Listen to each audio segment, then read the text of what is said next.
бүх юм ингээд хятадын стандарт Монгол компаниудад үзий яддаг төртэй болсон юм би юус ойлгохгүй. Төрөө хуулийн хяналтын байгууллагууд өгөхөөрөө хөгжлийн гацаагч гэдэг цолтой болчихдгийг. Бичван Energy гэж компанитай ямар ч гэрээ хийгдээгүй нь тогтогцсон. За ядаж нөгөө барууны мундаг компаниуд байгаа шүү дээ. Тэднээс ямар ч оролцох ямарч боломжгүй байхгүй. Үзэгчдийн ICMN мэдээллийн сайт за энэ удаагийн ярилцлаганда за Nanovo Green Energy Mongolia компани одоо үүсгэн байгуулагч гүйцэтгэх захирал Эрдэнэ Бэлэгтэй ярилцахад бэлэн болсон байна. За юуны өмнө урилга хүлээн авсан танд баярлалаа. Нэг талыг барихаас илүү хоёр талыг барьсан танд баярлалаа. Хоёлаа ярилцлага эхлэхийн өмнө товчхон 20 секундын видео үзчихье. Станцыг бид энэ 4 сард эхлэн гэж хэлсэн. Одоо ингээд шүүхтээр гацаацсан. Айгүй инээдтэй үзлээч. Бид нар 34 мегаватт гаргаа гэнгүүт энэ бод группийн нэг нөхөр 14 мегаваттыг нийлүүлнэ гэдэг тэрийг миний зүггээд ингээд шүүхтээр гацаацсан. Тэгээ нөгөө хөрөнгө оруулагчтай за болио. Бид нар 100 мөнгө гаргах чамч ийм эрсдэлтэй орцохгүй ингээд яг ийм боломжгүй төвсгч. Тэгэхээр хотын дарга энэ мэдээлэлтэй за бод группийн нэг нөхөр одоо энэ төслийг гацаасан гэдэг ийм зүйлийг хэлсэн. Та ер нь бод групптэй ямар холбоотой юм бэ? Өнөөдөр бол бод групптэй бол ямар ч холбоогүй. Бод групп гэдэг чинь одоо манай нийгэмд танигдсан голомтын баясгалан гэж хүний компани шүү дээ. Тэ. Бод групп бол өнгөрсөн олон жилийн өмнө үүсгэн байгуулалтаа манай ах буюу Луу болд гэж хүнтэй хамт үүсгэн байгуулсан. Дараа нь тэр хэд ч юм бол ингээд тусдаа салаад явсан бүх бизнес нь ингээд тусдаа болд явсан. Өнөөдөр бод групп гэж компанитай би бол ямар ч холбоогүй. Та сая сонссон бах 15 мегаваттын одоо таних гарах хэрэгтэй гэдэг юм шаардлага тавиад гацаацсан л гэдэг юм зүйлийг хэлээд байна шүү дээ. Та энэ дээр өөр ямар байр суурь одоо тайлбар хэлэх вэ? За анх энэ чинь нөгөө төр хуулийн түншлэлийн хуулийн дагуу сонгон шалгуулалт явсан юм аа. Тэгээ тэрэн дээр болохоор бүх оролцсон байгууллагуудад техникийн шаардлага тавьсан. Тэр техникийн шаардлага нь одоо энэ тезэн дээр үндэслэн байдгийг. Энэ 35 мегаватт гэсэн байгаа. Энэ дээр манайх болохоор энэ төслийг бүр 18 оноос ахуулж хэрэгжүүлжсэн байхгүй. Тэр үед манай Монголын нутаг дэвсгэрт бол нэг хогны бүтцийн судалгаа Азийн хөгжлийн сангаар хийлгэж исэн юм. Тэр судалгаан дээр үндэслэхэд 15 эсвэл 14 мегаватт боломжтой юм байна гэж анх одоо манай инженерүүд тогтоосон байдгийн. Тэргээр бид нүс бүх бичиг баримтаа бүрдүүлжсэн юм. Одоо эрчим хүчний хуулиар. Тэ. Өнөөдөр бол тэр судалгаа маань хогны бүтцийн судалгаа бол 5 жил нэг удаа заавалчгүй ер нь бол олон улсын жишгээр хийгдэх ёстой гэдэг юм билээ. Тэр нь манай Монголд ерөөс хийгдээгүй. Сая өнгөрсөн оны 11 дугаар сард Японы X-ray гэсэн байгууллагад биднээс хамтарч Монголын анхны хогны бүтцийн судалгаа хийлгэдэг. Тэрний дагуу бол манай энэ 14 мегаватт бол энээсээ илүү одоо эрчим хүч гарах боломжтой юм гэсэн гэдэг одоо тайлан утга гарна. Энэ дээр нэг ойлгомжтой нь болохоор энэ техникийн шаардлагыг биднээс Японы инженерд хөрвүүлсэн. Тэгэхэд бол биднээс хэлсэн. За танах одоо энэ 35 мегаваттыг зүгээр эн чинь захиалчдаг гэдэг бишээ. Заавалчгүй түүхий эд дээрээ судалгаа явуулж иж шинжлэх ухааны түвшинд судалгаа хийж эн чинь тогтоогддог гэдэг юм аа. Эний чи үзье гингүүт чинь дотор нь бол хогны бүтцийн судалгааны талаар ямар ч мэдээлэл байхгүй. Бүх стандарт нь зүгээр нэг хятадын бүгд нэр хятадтай орд улсын өөрсдийн стандарт хийгдсэн. Тэгэхээр ийм ойлгомжгүй байдал үүсээд манай Японы инженерүүд одоо олон улсын инженерүүд маань энэний дагуу биднээс ямар нэгэн байдлаар энэ төсөлд оролцох боломжгүй юм биш үү? Биднээс яагаад энэ 35 одоо биднээс 35-ын зад хүлээн зөвшөөргөө 35 мегаваттын хийгээд өгье гэд дараа нөгөө яг газар дээр хөрсөн дээр нь хогныхын судалгаа хийсэн чинь хөрөхгүй болвол биднээс Монгол улсад хотлоо ирсэн болно шүү дээ. Ийм байдлаар үүсээд биднээс үгүй биднээс эхлээд ямар ч гэсэн хогныхын судалгаа хийн. Тэрэн дээр үндэслэж технологийн судалгаа хийн. Технологи судлаа шүү. Технологи тодорхой болвол хөрөнгө оруулалтын хэмжээ тодорноо. Тэгээд эн чинь ном журнал эн чинь бүгдээрээ эднес чинь тэр төслийг хэрэгжүүл олон улсад хэрэгжүүлээ сурцсан улсууд ярьж штэ. Тэгэхээр манай Монголд нэг ч удаа энийг хэрэгжүүлээгүй юм чинь биднес тэр мэрэгжлийг судалж сонсон штэ. Ийм байдлаар л энд товчхондоо энэ түүхд ингэж ирсэн. Та өнгөрсөн оны 8 сард одоо үеийн үед шүүхэд хандсан гэдгийг мэдэгдэжсэн шүү дээ. Ер нь шүүхийн хувьд одоо шүүхэд хандсан үндэслэлийн тухайд өнөөдрийн байдлаар ер нь яг ямар үе шатантай явж байгаа юм бэ?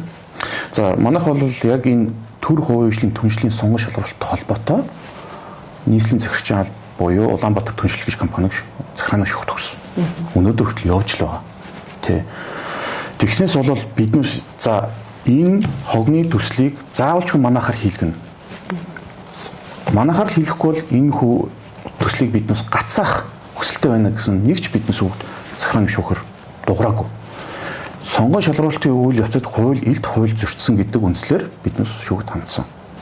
Өнөөдөр Нямбатар даргын хэлж байгаа энэ юуг хэрэгжүүлэх, энэ төслийг хэрэгжүүлэх бүрэн болцсон өөрт нь байгаа. Тэгэхээр энэ дээр бол сая энэ манай төрийн өндөрлөг буюу Зандаа шатрын ерөнхий сайдад маш худал мэдээлэл өгсөн байна. Одоо эднээс болохоор зүгээр нэг хариуцагч талынх нь бол зүгээр нэг цаг хожих тактик хэрэглээ яваад байгаа.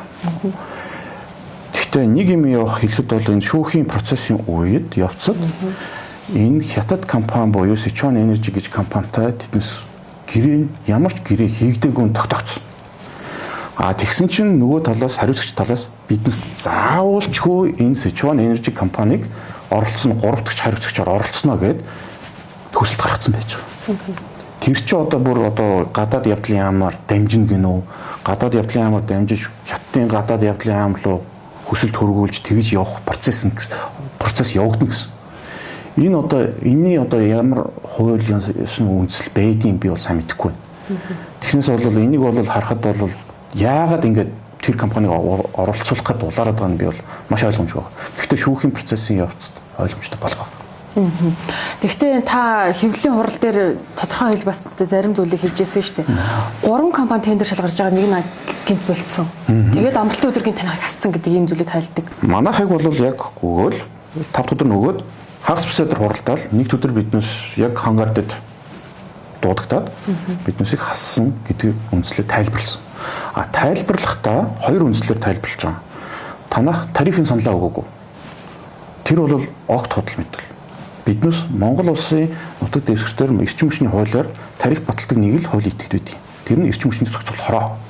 Биднээс батлагдсан Монгол улсын хуулийн дагуу эрчим хүчний хуулийн дагуу батлагдсан тариф бол өгнө.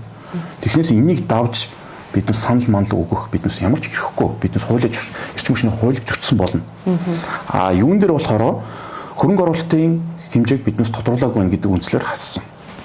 Тэр нь болохоор биднээс бид түрүүн тайлбарсан тийм судалгааг хийгээгүй, шогны бүтсэн судалгаагүй хийж, технологи тодорхойлоогүй гэж ямар хөрөнгө оруулалтын түвшин ярьж байна.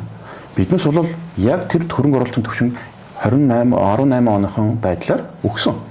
Манайх бол нэг 80-90 сая доллар болно гэж хэлсэн. Тий. Тэгсэн чинь энэ шүү дээ энэ тээзний дагуу биднээс юмаа хийн гэсэн байдлаар болоод байсан байхгүй. Тэгээ тэр үндслээрээ өөрсдийнх нь зохиос одоо төр хувьчлын түншлэг хуулийг үндэслэж өөрсдөр нь журам зохиосон байна. Тэр журамд нь биднээс хүрээгүй журам журцсан хангалтгүй байсан гэдгээр үндслээр биднээс 2 өдрийн дотор хасаалчихж байгаа. Ийм л төгт болсон. За тэгэхээр хотын даргын мэдээлэлтэй холбоотойгоор за таныг бол тэгээ улс төржөөд ийм одоо чухал ийм төслийг гацаасан гэдэг ийм л одоо дүр зураг гарч ирж байна л да. Та ер нь энэ дээр яг ямар байр суурь илэрхийлэх вэ? Би одоо энийг ерөөс ойлгохгүй. Яагаад одоо энэ улс төрчид иргэдээ ингээд шүүх хурал хууль хяналтаар явуулангуудаа биднээс авилгатаа тэмцэж гин, биднээс ажиллаа хийж гин гэд попрод баатар болчтой. Иргэн төрөө ингээд шудраг ус таад үйл ажиллагаа явуулсан гэд төрөө хууль хяналтын байгууллагууд өгөхөөрөө төслийн гацаагч хөгжлийн гацаагч гэдэг цолтой болчихдээ. Би бол зүгээр ингээд одоо энэ төслийг нэг ямар нэгэн аргаар нийслэлээр явуулчмаар байна гэд би өөрөө эрхээ доош нь тавиад байх юм. Биднээс ч бас эрхтэй шүү дээ. Манай байгууллага эрхтэй.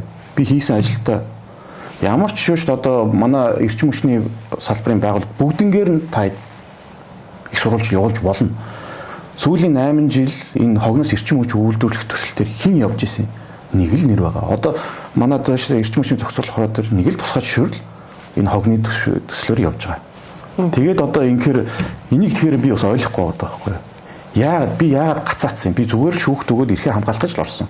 Өдөрт одоо нэг 1500 тонн орчим одоо тийм ахуй хүрээний хогийг шатаагаад за эрчим хүч дулаан үйлдвэрлэнэ гэдэг ийм зүйлийг хэлж ирсэн л да. Энэ ер нь бодит байдал дээр хэрэгжих боломж бий юу? 34 мегаватт гэдэг дээр. Ямар ч байсан хогны түвшин бол хангалттай байна. Биднес одоо өдөртөө биднес 3-4 мянган тэгээд тэрнийх нь хэд тодорхой хувь нь барилгын хог хаягдл зарим нь бол заашгүй одоо нэг дахин боловсруулалтын шумаар явж болно.